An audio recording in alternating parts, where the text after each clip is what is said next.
This is the last part of week 6, regression analysis. So the previous sections of week 6 are aimed to prepare you for this last section, which is the culmination of data analysis. So the goal of regression analysis, which is here, is to help you to understand the relationship between variables. And we want to use data to present information in a meaningful way to help answer interesting questions. Traditional data analysis requires certain formatting for the data, which is each observation is a row, and each aspect, namely variable about the observation, is a column. So previously we used the work wage Excel. That is exactly the format that we are to follow. So the idea of regression analysis is to find the fitted line. Okay, that is because we are attempting to estimate the relationship between two variables, which is the goal of regression analysis. That is to describe the relationship between two or more variables. So we use a method called ordinary least square, or sum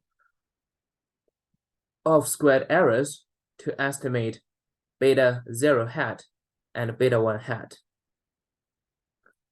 So we are actually using Excel to help us calculate them.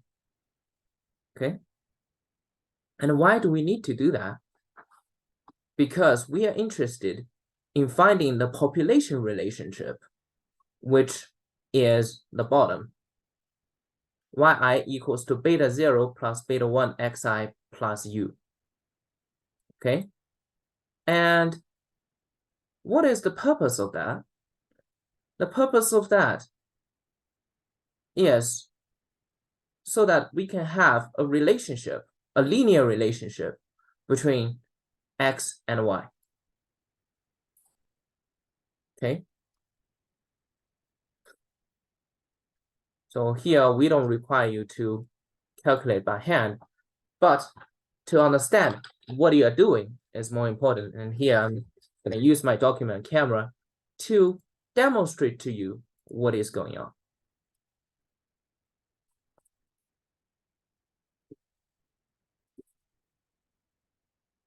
For instance, if we have a bunch of data, say if you're interested in studying the relationship between, say, between height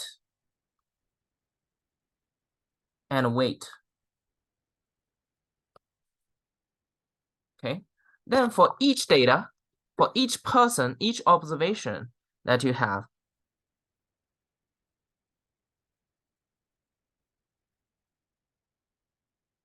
okay, there is, say, a certain ratio, certain conversion ratio, right, between height and weight. Say the entire population is like this. Each dot represents one observation. In general, there is this kind of a minor positive relationship between height and weight. The taller you are, the more weight you will have.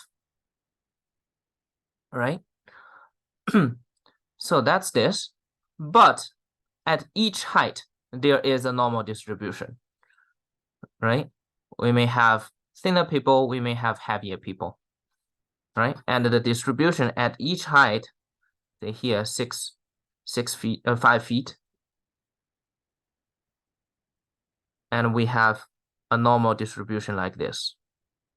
And here it is the mean of 5 for the average weight for 5 feet, right? At each level, you will have a similar bell-shaped distribution. So in general, as the concept that we have, there is this height-weight relationship, positive relationship. So to summarize that, we say height equals to beta 0 plus beta 1 weight.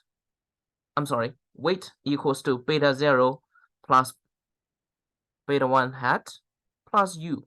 And here this u actually captures some deviation from the height, from the average weight. Okay. So this is average weight, and this is distribution. But what we are looking into here as regression is the one on the left.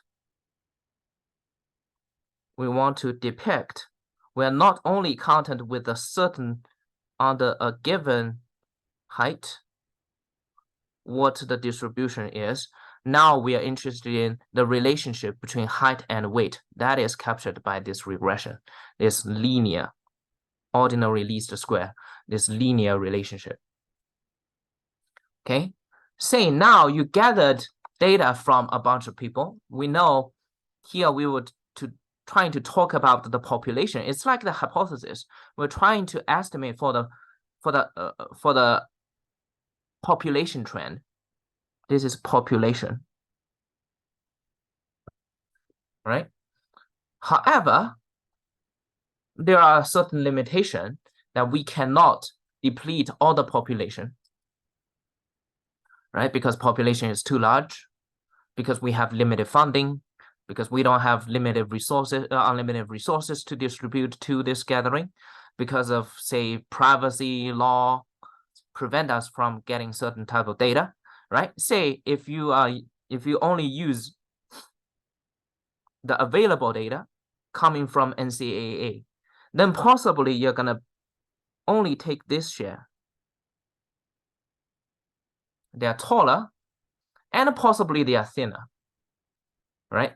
Because they are athletes. So here the result would be like this.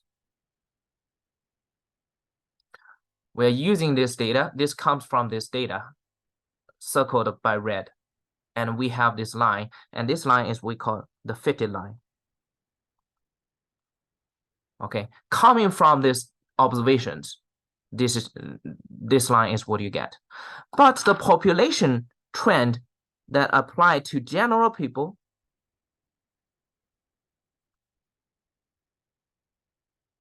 could be like this, right?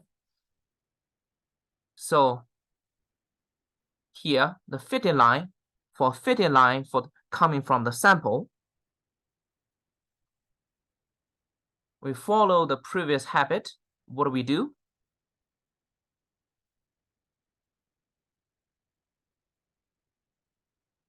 We're using hat to label that. So this is the fitted line coming from the sample. Okay, so that is to say, given those observations, that's the best line that you can have to represent those observations. This may not be able to reflect the accurate population, then you need to use your common sense by looking at the feature of the, say, at the nature of the data to tell. Okay, so now this with hat, and here it is a linear relationship, right? Then with this line constructed at a given height, we can calculate this estimated weight coming from the data that you have, coming from the model that was constructed based on the data that you have. Okay, and then we're using beta 1 hat, we call it the slope parameter, or sometimes you may hear this being referred to as the slope term. Okay, that is the slope of H, right, on W. It is coming back to the very first chapter. It is like y equals to m plus bx. And here, beta 1 hat is the b. And the most important thing here is what the most important parameter that can capture the relationship between height and weight is actually this slope parameter, beta 1 hat, right? If beta 1 hat is close to 0, then we can consider height has no significant influence on weight. If beta 1 hat is different from 0, then we consider, well, height has a significant impact on weight. So here we are using this beta 1 hat to estimate, to test what? To test this hypothesis. Again, for hypothesis testing, the hypothesis that you're making is always on the population. So we are interested in whether height has an impact on weight, right? And if it is the null hypothesis, that means height does not impact weight significantly. Okay, and if we turn to the alternative hypothesis, then we consider height does impact weight significantly. Okay, so here there is a common thing, significantly.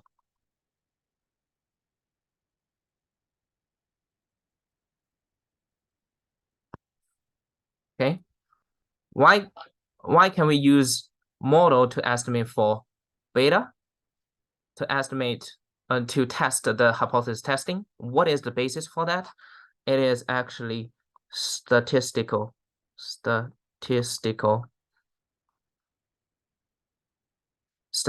inference.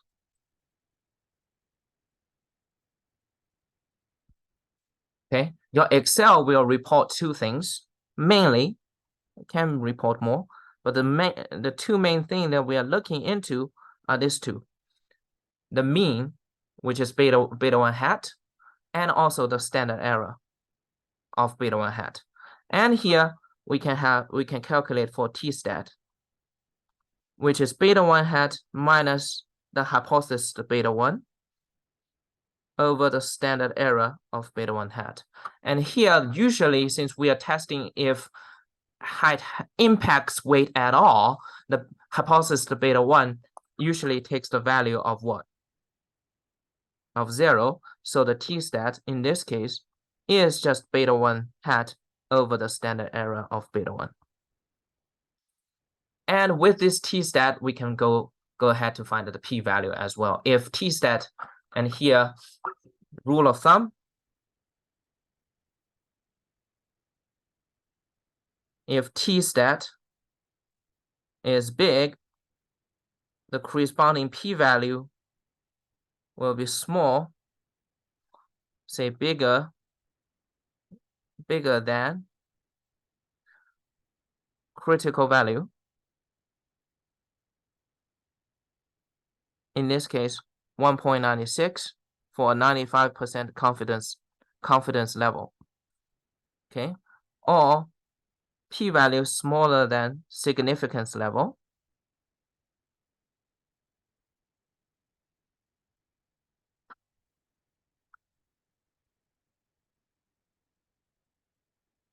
In this case, for a 95% confidence level, that's 5% significance level. So if p-value is smaller than 0.05, right, then we should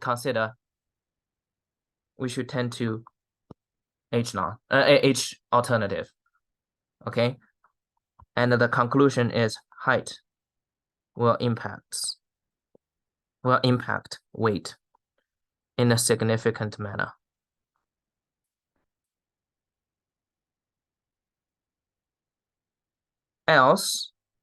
Otherwise, it does not. So this is what we call statistical significance, and this is the common mindset to understand that. the general mindset to understand that. Okay.